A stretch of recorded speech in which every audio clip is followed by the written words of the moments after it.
This is Muizenberg, Surfers Corner.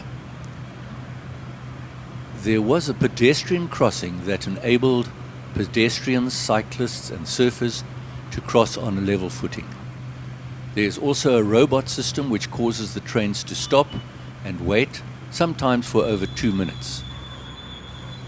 When the light changes, the trains start up and hoot to warn people crossing the tracks.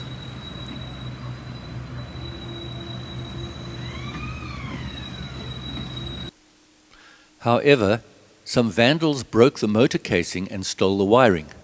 They also forced the gate on many occasions, which stops the gate from working.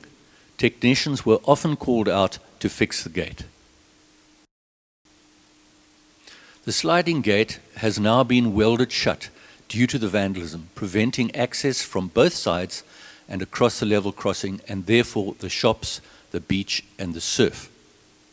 The same applies to the people on the seaside wanting to access the shops and the college on the mountainside.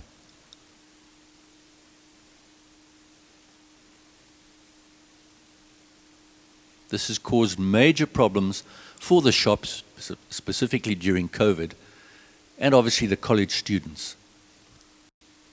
The sign says use the alternate subway, with no indication where this is. If one knows where these alternative subways are, one has two options. Number one, via the station subway, where one is blocked by a chained gate. At this point, people turn around thinking access to the subway is also locked. If one knows the way or figures it out, one crosses stony car parks, which eventually takes one to a subway. The subway could be dangerous as it is secluded and homeless people sleep there. Do they wee here and poo here every day? Every day. Every day. Do people sleep in here? Yes. Oh my They goodness. mess too much. Too much. So you've got to clean every day with Yes. Dettol. All these disinfectants. Yes. Okay. Thank you. One then makes one's way along the main road with various options to get to the college or shops.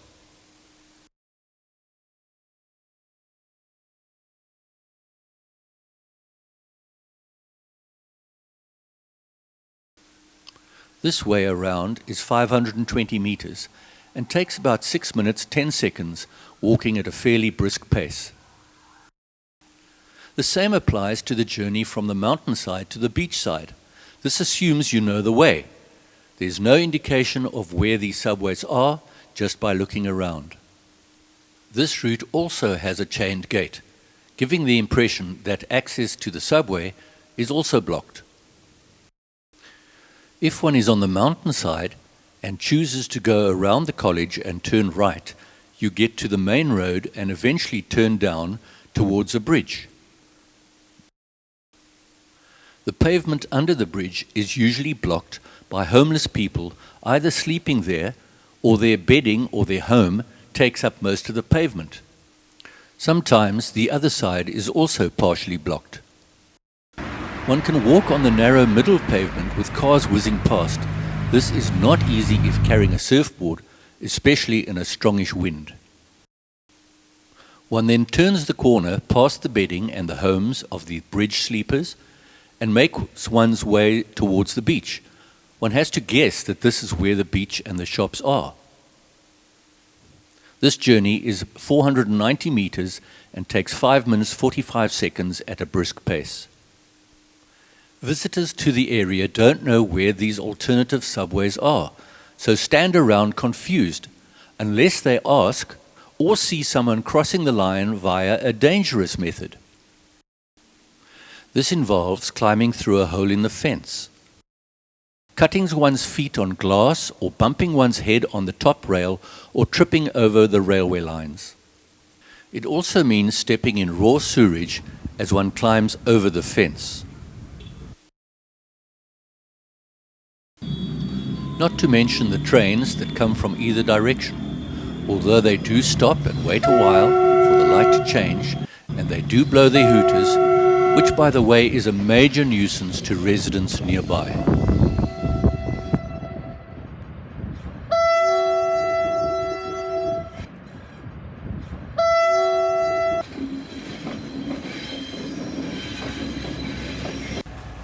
Students and employees arriving by bus for the college or shops can take either of the half-a-kilometer routes, which add 5 to 6 minutes, or they can cross the railway line another way. Which route are they most likely to take? They take the quickest route, which is by crossing the railway lines by climbing over the fence or through a gap in the fence. The mountainside does not have a gap in the fence, so one has to climb over. This is a more dangerous route than just walking across the flat, level crossing. That is, if the gate was open. Surfers need to cross with surfboards of various lengths and weights. The level crossing would be far safer. With bare feet, this is not pleasant at all. Dog walkers have a problem too, often needing to carry their pets. One needs to navigate very carefully. While focusing on uneven ground and tracks, one is less likely to notice a train. The glass can easily cut swimmers' and surfers' feet, and the overhead bar has dazed many people's heads. Climbing over the railings is easy for youngsters, but older or short-legged people really battle. I heard from a security guard that one lady broke her leg here, but I haven't been able to find her, so cannot prove this. This man took almost 3 minutes to get over and almost fell backwards a few times.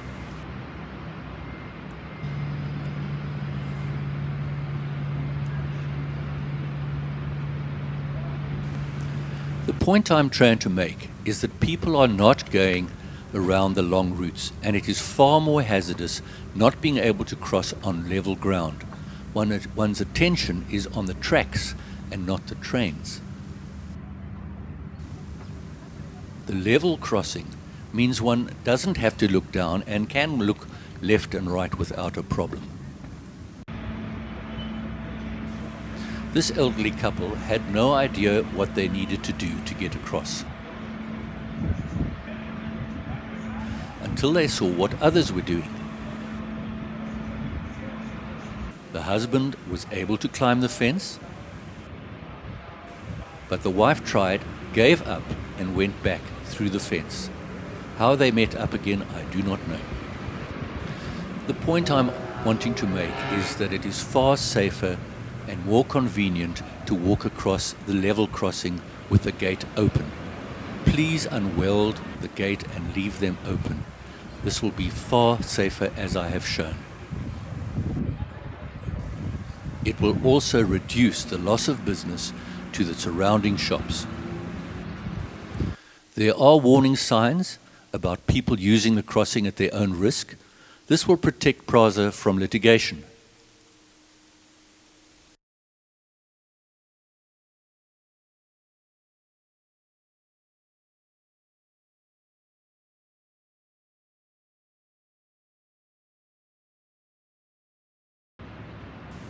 A last point. Some trains' hooters are unnecessarily loud and exceed the noise nuisance level. The older trains' hooters are sufficient to alert pedestrians at this short distance, and one hoot is sufficient. This applies at the Muizenberg and the False Bay level crossings.